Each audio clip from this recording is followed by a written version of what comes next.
So it's 12:30. Welcome back from the break, everyone. While you were out for lunch, I guess hundreds or maybe thousands of drones took to the skies.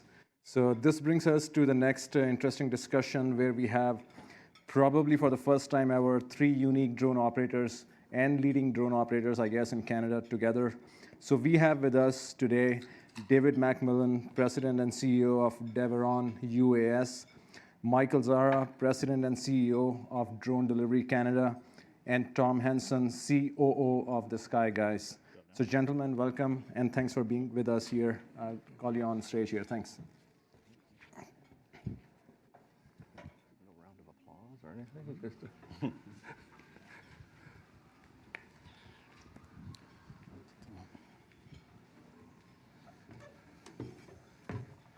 See you, Michael. Thank you. Thanks for coming. Thanks. Thanks, David. Yeah. See you. Thanks. Just See you. go wherever. There we go. Okay, so thanks everyone for coming here. Thank you. And I guess you don't have to fly the drone to be here. I flew my drone, came by Your drone. drone? yeah. Okay, Yeah. that's great. So yeah, then let's kick off with about you guys then, and about your businesses, what you guys do, and why you do that, and tell us about your drone operations, your customers, your industries, and whatnot. So let's kick off with you, Michael. Maybe what does your company do? Sure. So we're actually not a drone company. Okay. We're a drone logistics infrastructure company. So certainly we have drones as part of the portfolio, but really we sell a turnkey package solution, which includes the drone spots, which are depots the drones fly between, software which manages the drones and all the scheduling of packages and proof of delivery and invoicing and these sort of things. So it's a really complete package opposed to really a focus on the drone. The application for us, or the applications are extremely broad, global. We're based in Canada, but global applications, and they range from what might be more, I would say, social causes like medical, where we're moving temperature-sensitive pharmaceuticals or blood tests or a defibrillator. And then there are other applications that are, I would say, a bit more industrial commercial, like last-mile courier or moving things around in an open-pit mine or from shore out to an oil rig or shore out to a ship at a large port. So a balance of, I would say, social applications as well as economic applications in a very, very broad portfolio and global as well. Okay. How about you, Tom? So the Sky Guys, we're an aerial intelligence company. So we use drones, manned aircraft, and satellite data to help our customers really understand their assets and better manage their operations. We primarily focus on heavy industries, so oil and gas, utilities, mining, construction, infrastructure, things like that. Currently, we do that across Canada. So we're operational in every province in Canada right now and in 30 states in the US. We have about 600 pilots that fly for us, a small fleet of Cessna aircraft, and a host of satellite constellations that provide us data. So the way that we kind of approach our operation is we're a little bit more platform agnostic now. We are very much a drone company, and we play in that space. But when customers come to us with a challenge or a problem, we look at the most efficient means of aerial data collection. And sometimes that's drones, sometimes it's manned aircraft, sometimes it's satellite data, or a combination of the three or two of those. So once we get the data is when we really add our secret sauce on it. So that can be image-based analytics or processing models or surveys or doing reports before we deliver something back to our clients. Okay. David? Yeah, so Deveron's an agriculture technology company that uses drones for data collection. We then take all that information and drive analytics to improve fertilizer, fungicide, and other input efficiencies on the farm, as well as using it to increase yield for farmers. So when we first started, we were drone only. We built a network across Canada and the US Midwest for sort of drone data services on demand. That's since morphed into drones being maybe one of our lead products, coupled with our data analytics platform that is helping farmers achieve input improvements of sort of 10% year over year. So it's sort of quickly. Yeah, that's great. So you guys talked about obviously drone applications in various aspects here, right? Different industries, heavy industrials, social applications, agriculture. So when you were kind of coming up with this business idea, right, on having drone to do these kind of jobs, what were your challenges and what are the challenges even today, right, to kind of educate your customer base to use drones as a tool to improve their operations or to kind of provide a service that probably did not exist before? So can you talk to us about those challenges that you face today in getting customers on board? So you can start with Michael. Sure. Good question, and it's something that we have as part of our pitch when we're talking to prospects. Drone logistics is a fairly nascent industry.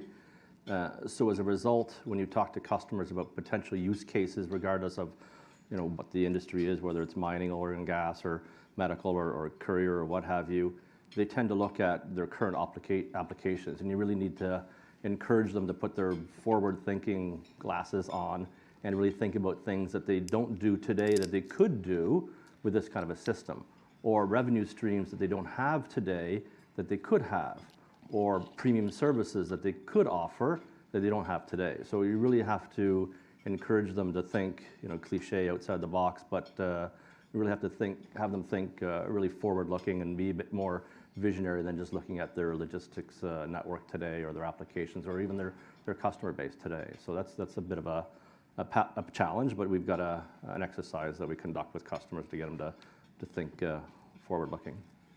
Okay, and for you, Tom, like obviously you talked about heavy industries, so oil and gas and mining. So I guess like one customer does it, the others kind of take notice of that.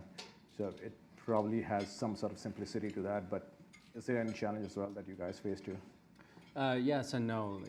There is, in real estate, for example, there was a lot of widespread adoption because it's hyper-competitive. One real estate company does it, they see it successfully done, and everyone does it. It's not always that way in heavy industry. I think what we found is, the value proposition of drones that most people think of is very simple. They're safer, they're cheaper, and they're faster in most cases. Now, what's happening today is that we have roughly 20,000 drones being registered every month in North America. So there's a lot of drone companies that are coming into the market. A lot of end users of drone technology are having their doors knocked on by companies like mine, being talked to about this type of stuff. So the market is kind of coming to fruition naturally. And what this means is that those initial value adds and those marketing techniques, they're not really useful anymore. And they shouldn't be, like the safer, cheaper, faster, that's value that's attached to the drone itself, not the company itself. And the drones are just another tool for the job, right? They're like the modern day hammer. They're just a more efficient means of data collection. So companies like ours, it's our responsibility to try to find ways to become more integrated and more turnkey with customers. A lot of that has to do with, integrating with existing ERP, stuff like that. It can be a big challenge. Like when we're dealing with large enterprises, if what we're doing doesn't improve the bottom line, it's not going to happen. So it's a consistent struggle sometimes to try and understand each business as an individual use case, which may vary very greatly, and try to continue to innovate and grow alongside of them. But like Michael, we do have a process for holistically understanding and offering pilot projects and things like that to help customers get a little bit of a taste for what drones can do and hopefully excite them about the future of that. Okay, and David, would you agree in the agricultural space, is there kind of similar kind of challenges that you have to face, or it's pretty simple as we collect the data for you and that's it? Yeah, it's very simple. When we first started the company, we got API connections in with Bayer Crop Science and John Deere. So that was our entry into their customer system.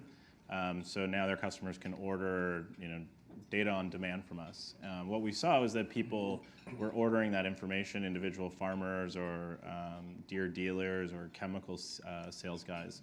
But it was then translating into, okay, I have all these beautiful maps that show me I have crop stress, but what do I do next? And so we were farming out a lot of that insights to companies in Silicon Valley that were really focused on digital analytics for agriculture.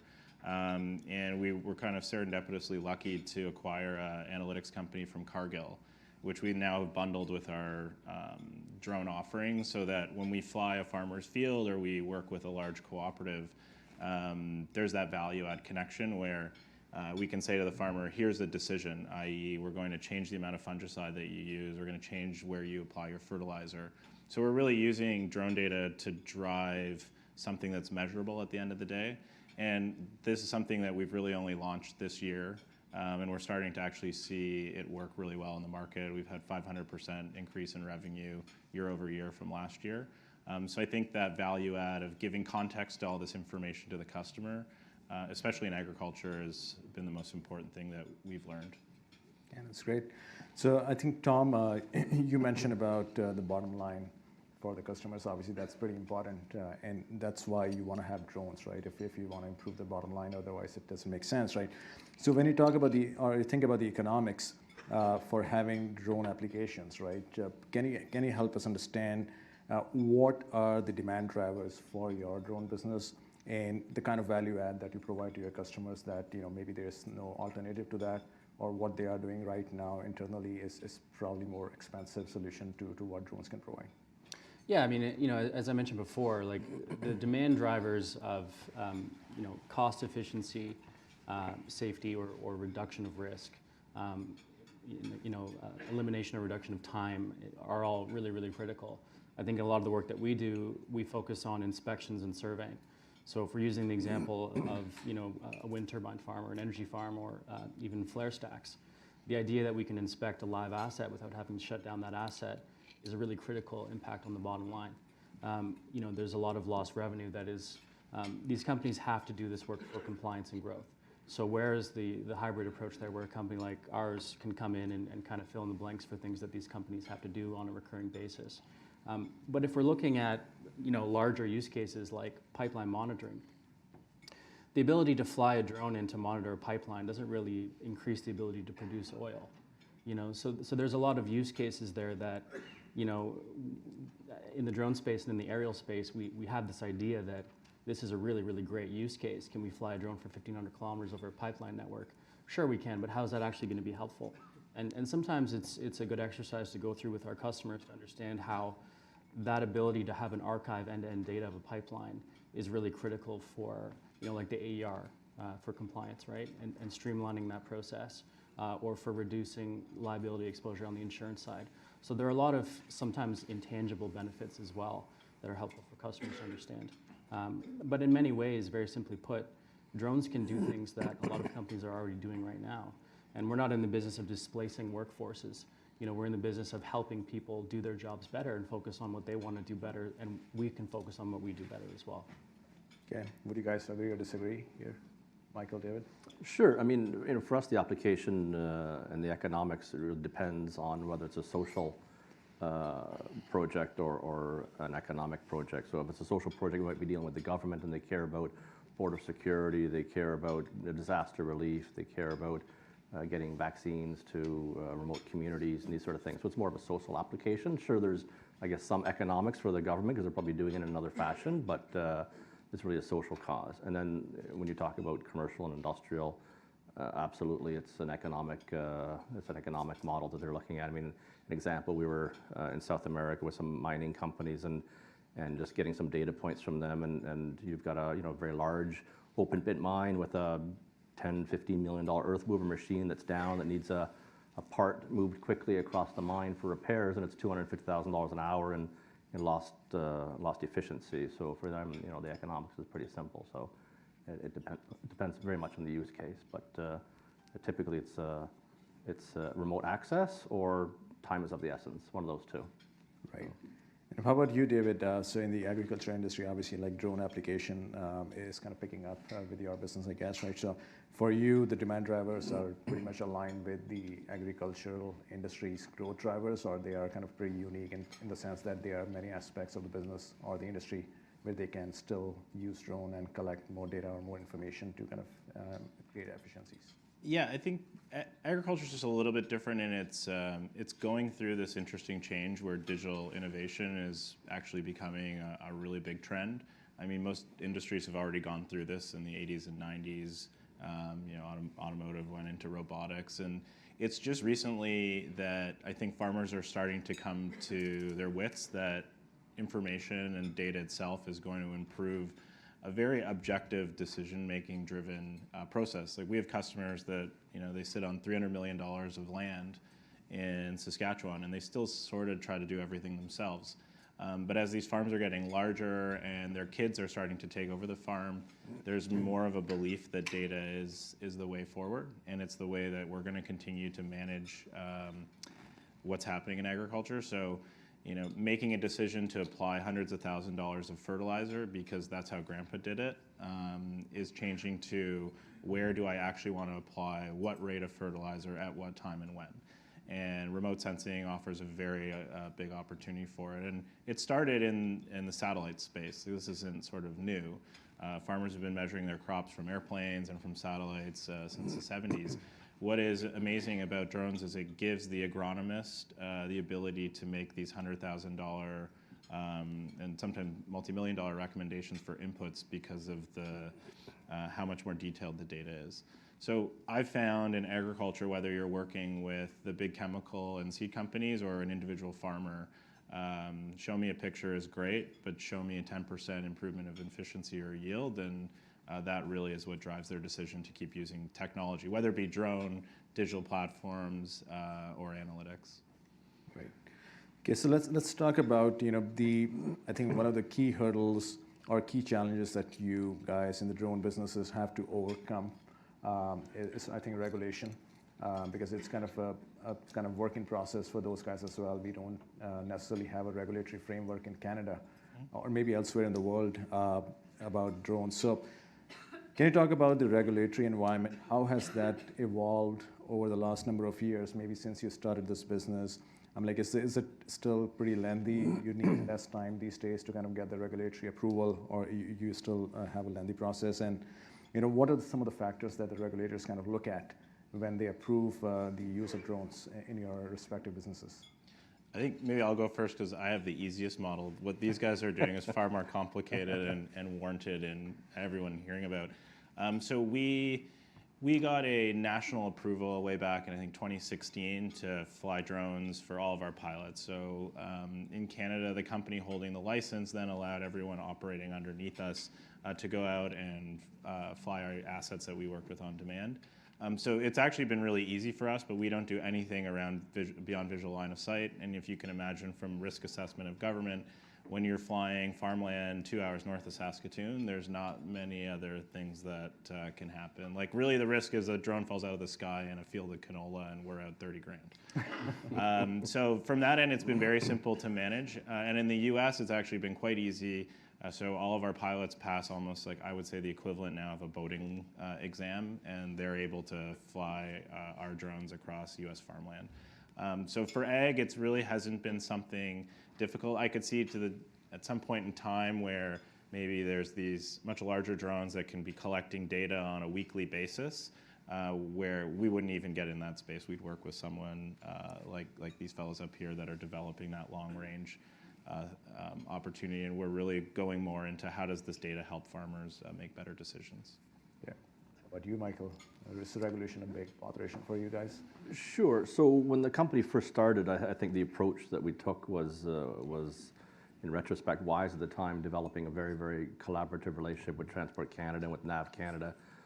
So as a result, we've been very transparent with them, and they've facilitated some of the things that we wanted to do as well. So it's been very mutually collaborative.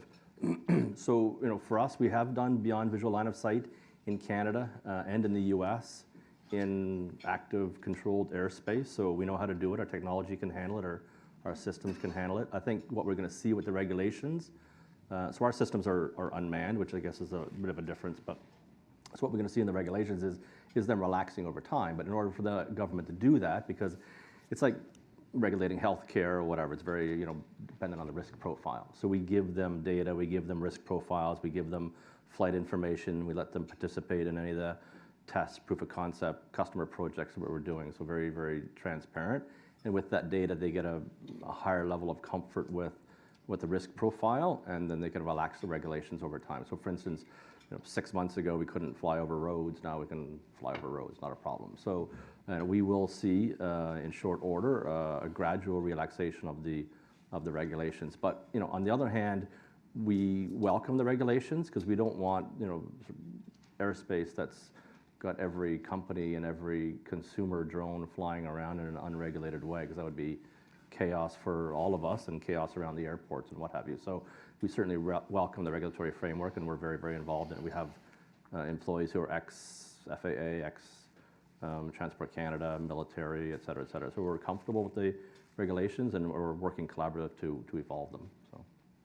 And you, Tom, for your case, like if a drone obviously crashes into a pipeline, an oil pipeline, it's a pretty big damage, I guess, right? So is regulation looking at that way, or they're looking at some other factors? Yeah, for sure. Well, we don't have any incidents for the record. Okay. I think David and Michael have done a pretty good job of explaining it. I would echo what they've said. Today, it's the easiest it's ever been. I mean, there's still some limitations, but we can do things now that we weren't historically able to do, and it's kind of trending in the right direction. I think I would actually send it back to Michael in a moment, because the thing that I keep thinking about is this eventual end state of integrating drones with our air traffic management, right? And it's a huge problem that a lot of people aren't really, well, a lot of smart people are looking at it, but everyone's kind of talking about beyond visual line of sight. And we've been doing beyond visual line of sight for about a year now in Canada as well. And other companies have, and I think that that's naturally going to come about, but there are some limiting reagents that need to kind of be settled before we're at that point where you just have a green light on beyond visual line of sight. And I think, just to use the US as an example, the FAA, which manages right now all the drones and commercial aircraft, and Transport Canada, which is our governing body, does the same, by the way, here. They manage commercial aircraft and drones. But in the FAA, the States is the most complex and safest airspace in the world. And they have something like 26,000 daily drone flights right now. That number is expected to triple by 2023. So we're going to have 75,000 or more daily drone flights in 2023, way more than commercial aircraft. So when you look at air traffic control, the way that it's done right now in the US, it's still largely a manual process. And these operators are very, very overloaded. So it's a big problem of how are we going to get to that ideal pie in the sky where we have drones flying outside of our office buildings every day, doing deliveries and all that kind of stuff. We all want that, but in order to get to that point, we need to find a way of integrating drones to our current air traffic management processes. Now that's the way that I look at it, maybe a bit cynical from my business. Michael's is different because they're working in more remote areas on private lands, right? Where it's maybe more received, right, to do beyond visual line of sight stuff, but it's a big problem that we're going to have to encounter at some point in time. So is that something the regulators, you guys think, are working on toward, like kind of progressing toward, having a separate entity, let's say, right, like a drone traffic controller kind of thing, to kind of keep away from the commercial aspects and, have a dedicated team behind it, or to kind of improve safety aspects?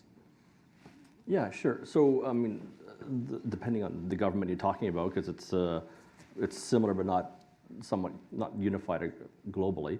But there are systems like UTM, that Universal Traffic Management, that certain governments and Airbus responded to. I think an RFI in Scandinavia to hopefully be the world leader and set the standard. And there's a few others that are trying to do the same thing. But so hypothetically, a government or a continent could have a universal traffic management system which manages all of the drones universally. So in our particular case, we've already built that functionality into our system. We could actually be the UTM for others.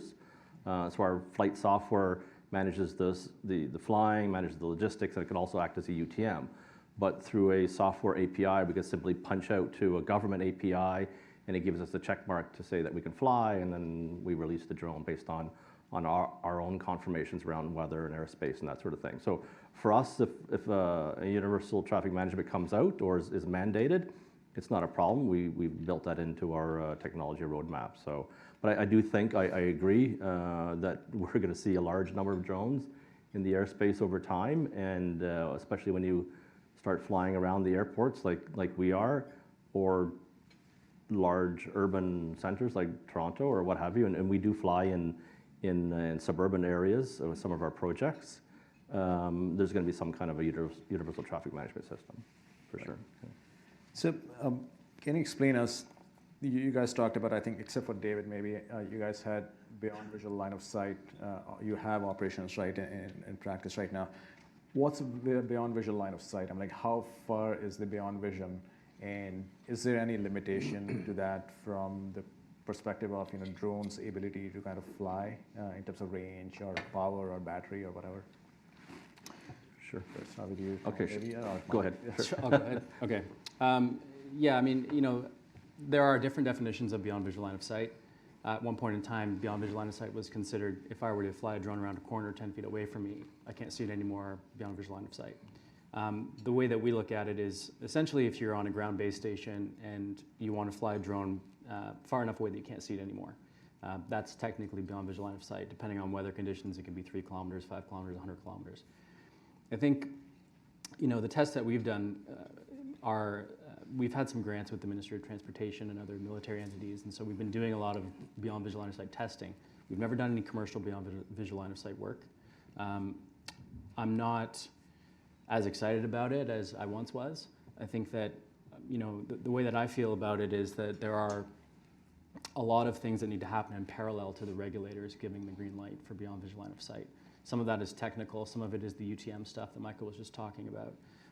But if, for example, tomorrow, Transport Canada were to say, okay, beyond visual line of sight is a go, we'd be looking at maybe a 5-kilometer range with some of the drones that we use, and that's a radio limitation.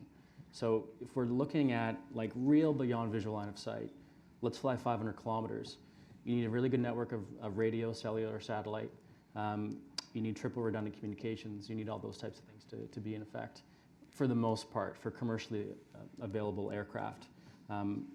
So, there are a lot of things that kind of need to happen. So when we're looking at some of the business cases that are introduced with beyond visual line of sight, like a pipeline monitoring project, to cover 100 kilometers, you might need to mobilize that team, 10 times. Sometimes it can be cost prohibitive to do it, right? So an aircraft can basically fly that for $10 per linear mile. It's pretty cost effective. So, when we're looking at beyond visual line of sight, it's exciting. We're looking forward to it, but the business case needs to be fleshed out a little bit more. And I think there are a lot of other things on the technical side that need to happen, and on the traffic management side, logistics side that need to happen as well. Okay, how about you, Michael? So for us, beyond visual line of sight is important because in cargo, it could be short distance. Like we've got a project with the First Nations community up north. We're essentially flying 2 kilometers, but it's over from mainland to an island. So that's the application.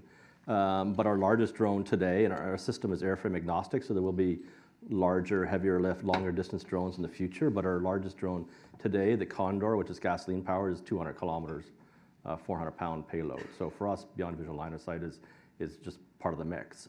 So we have a combination of drone-based and ground-based systems that facilitate us flying beyond visual line of sight. Typically, we like to take a crawl, walk, run approach, and we would start off with a shorter distance at a customer, smaller drones, some visual observers, which are people, and then migrate the technology up after 1 or 2 months after it's up and running and proven safe and compliant and that sort of thing. But beyond visual line of sight has definitely always been part of our offering, so it's always been built into our technology.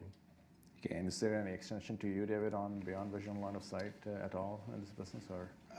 So there's been a couple companies from Silicon Valley that have raised $10 to $30 million to do aircraft. So for agriculture, we look at it as a prioritization of aircraft can do weekly flights at a very low cost, and then building data systems to then almost help highlight the fields or the farms or applications where a drone would be worthwhile, in which case we've leveraged more of a network approach. So we're building network nodes in strategic farm geographies where then someone's always within sort of a 1-hour drive.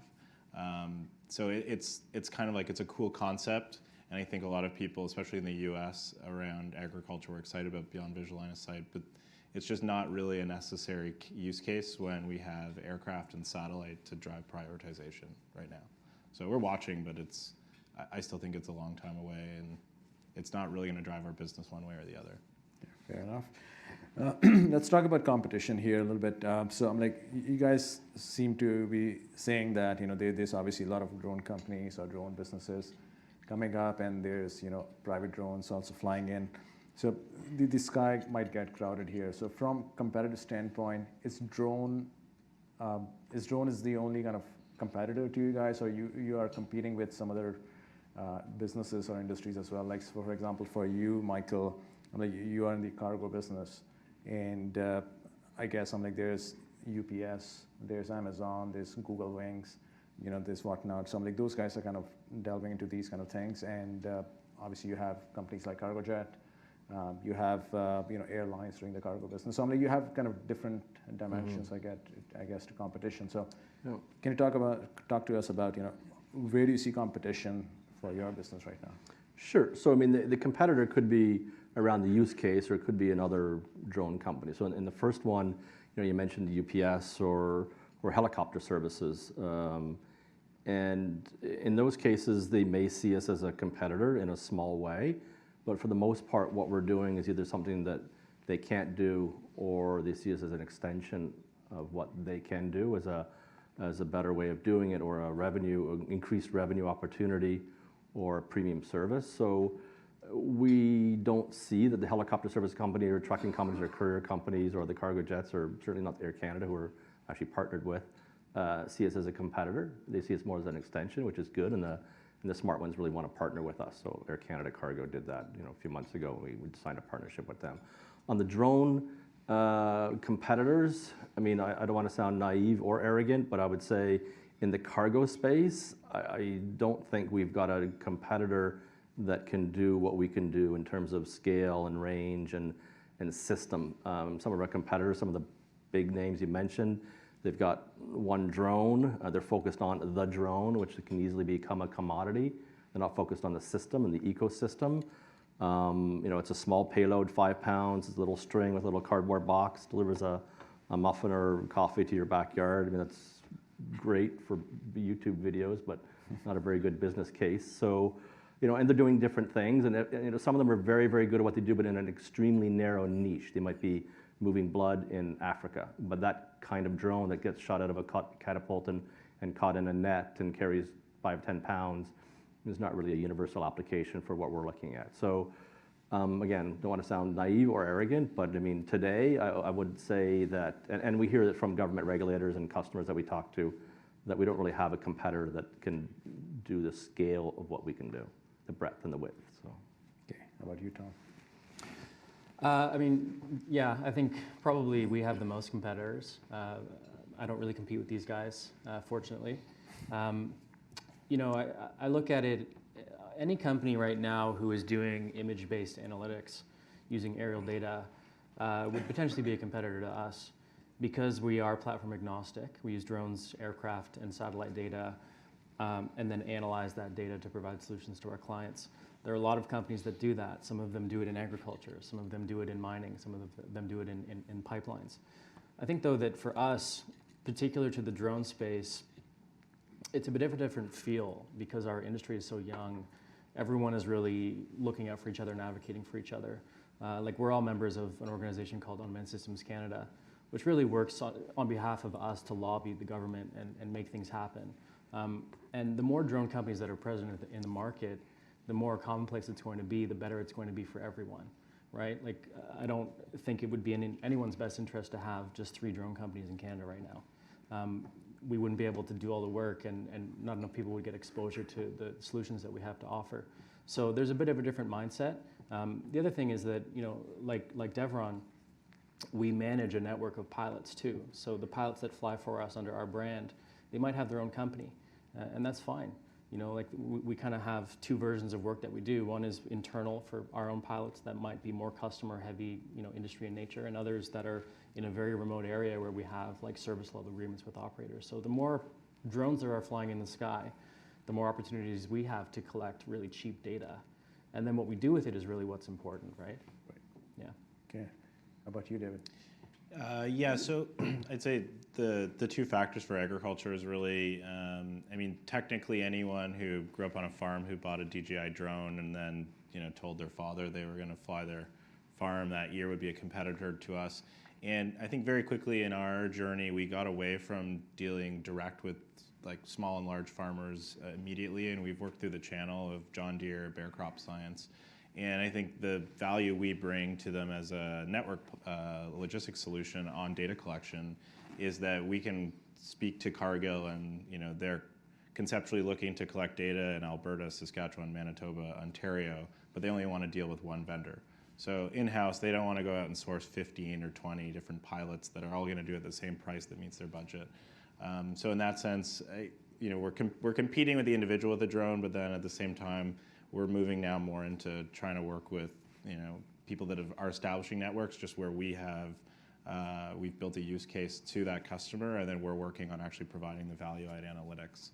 I think realistically in agriculture too, just because of the margin of the average producer, satellite and airplanes are a competitor to us, because if you look at the cost of capture, with satellite it's free, right? People can get a snapshot of their farm at a 5-meter resolution for free, right?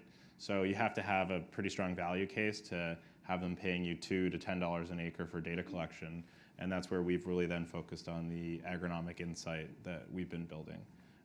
And so we're hoping that, again, as we continue to grow our database and our ability to analyze this aggregate information, we're not really competing with the drone people themselves. We're empowering them to actually go out and just provide data capture for our customers.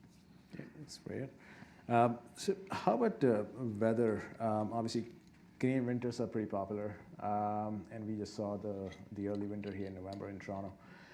The drones that you fly, are they capable, like aircraft, to kind of handle the weather impact, or there's limitation from weather, like if it snows heavily or there's a storm or kind of winds or hurricanes or whatnot?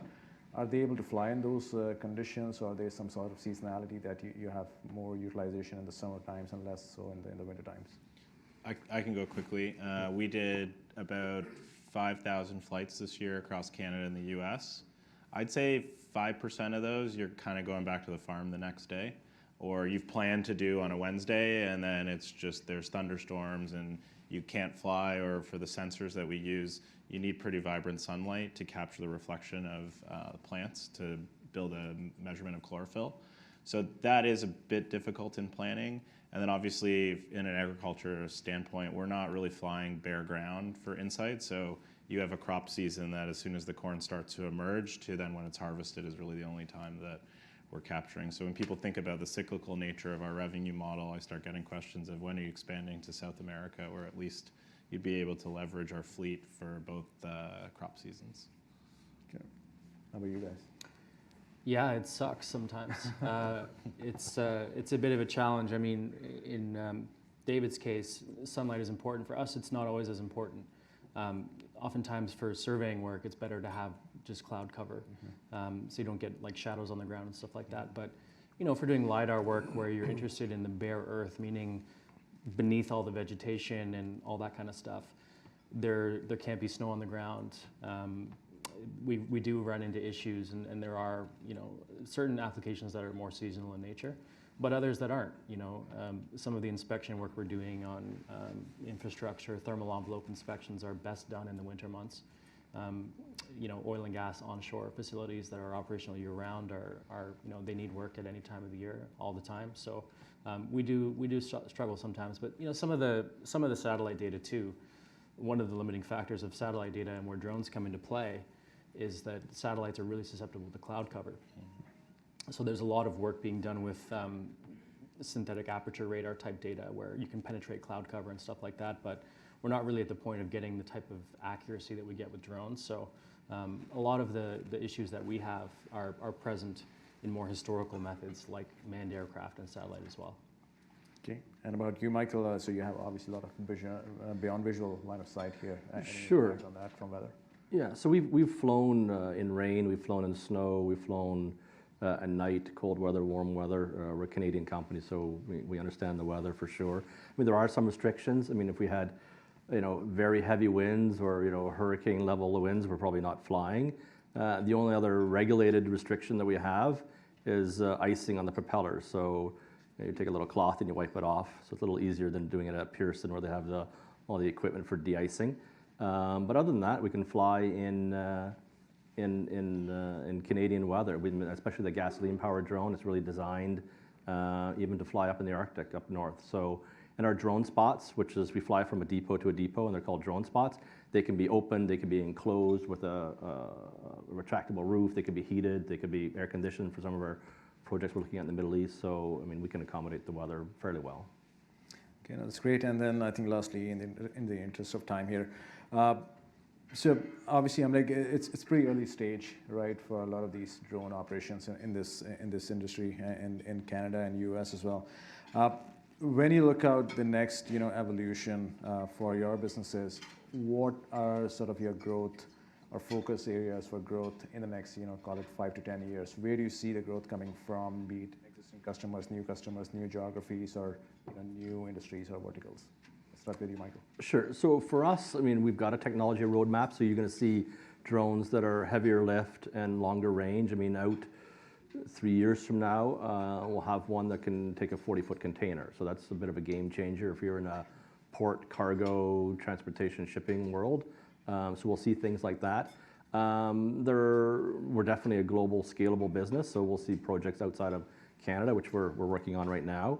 And then I think there's other revenue streams for us where we could be the UTM for another drone company, or we could provide services on the data that we gather in the field, whether it's radar data, whether it's weather data from our drone spots, which have weather stations on them. So there's a bit of a data business that we could get into in the future that's unique from what everybody here is doing, to be able to provide that to others. So there's a few revenue streams down the road, as well as more technology coming out. So.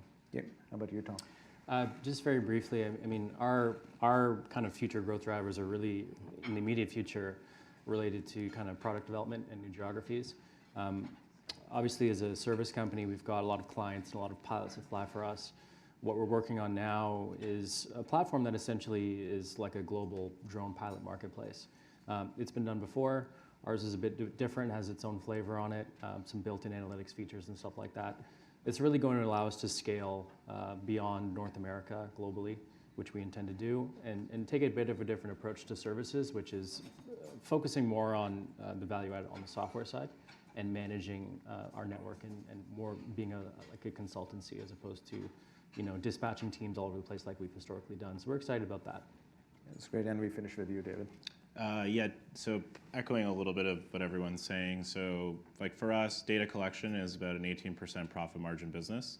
So it's great, we're making money on it, but there's a positive customer acquisition strategy around it of now we're accumulating all this information on farms across North America, and there's 1 billion acres of farmland between Canada and the US. So we're just looking to continue to grow our footprint on data collection to then drive analytics.